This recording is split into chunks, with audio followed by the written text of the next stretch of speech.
America వెళ్లాలనుకునే వారికి ముఖ్యంగా H1B visa కోసం వెయిట్ చేస్తున్న ఇండియన్స్కి మరో బిగ్ షాక్ తగిలింది. ట్రంప్ ప్రభుత్వం ఇటీవల తీసుకొచ్చిన కొత్త సోషల్ మీడియా వెట్టింగ్ పాలసీ ఇప్పుడు పెద్ద గందరగోళాన్ని సృష్టించింది. దీని ప్రభావంతో వేల మందికి వీసా అపాయింట్మెంట్లు వాయిదా పడుతున్నాయి. దీనిపై ఇండియాలోని అమెరికా రాయబార కార్యాలయం కూడా ఒక స్టేట్మెంట్ను విడుదల చేసింది. అమెరికా విదేశాంగ శాఖ కొత్తగా ఒక నిబంధన ప్రవేశపెట్టింది.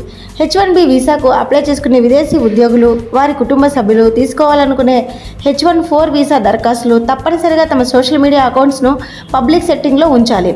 డిసెంబర్ 15వ తేదీ నుంచి దరఖాస్తుదారులందరి సోషల్ మీడియా ఖాతాలను అమెరికా స్టేట్ డిపార్ట్మెంట్ పరిశీలించనుంది. ఈ కొత్త పాలసీని ఇంప్లిమెంట్ చేయడంలో భాగంగానే అనేక మంది వీసా అపాయింట్మెంట్లు వాయిదా పడుతున్నాయి. బ్లూంబెర్గ్ రిపోర్ట్ ప్రకారం డిసెంబర్ 15 నుంచి 30 వరకు జరగాల్సిన ఇంటర్వ్యూలను వచ్చే ఏడాది మార్చికి వాయిదా వేశారు. ఈ నేపథ్యంలోనే భారతదేశంలోని అమెరికా ఎంబసీ వీసా దరఖాస్తుదారులకు ఒక అడ్వైజరీ జారీ చేసింది.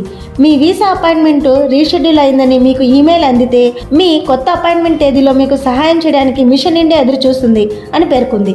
గతంలో షెడ్యూల్ చేసిన ఇంటర్వ్యూ డేట్కు కాన్సులేట్కు వచ్చిన వీసాదారులకు రీషెడ్యూల్ గురించి తెలియజేస్తామని, అయితే కార్యాలయం లోపలికి మాత్రం ఎంట్రీ ఉండదని అమెరికా ఎంబసీ స్పష్టం చేసింది. ఈ వాయిదాకు సంబంధించిన పూర్తి వివరాలు అప్లై చేసుకున్న వారి వ్యక్తిగత ఈమెయిల్ ఖాతాలకు వస్తాయి. అమెరికా అధికారులు డిసెంబర్ 15 నుంచి దరఖాస్తుదారుల ఆన్లైన్ పోస్టులను సమీక్షిస్తారు. దీని ముఖ్య ఉద్దేశం అమెరికా జాతీయ భద్రతకు, ప్రజా భద్రతకు ముప్పు కలిగించే వారిని గుర్తించడం. ఈ కొత్త రూల్ కారణంగా ఇండియన్ ఐటీ ప్రొఫెషనల్స్లో ఆందోళన మొదలైంది. తమ వీసా ప్రాసెస్ మరింత ఆలస్యం అవుతుందేమోనని భయపడుతున్నారు.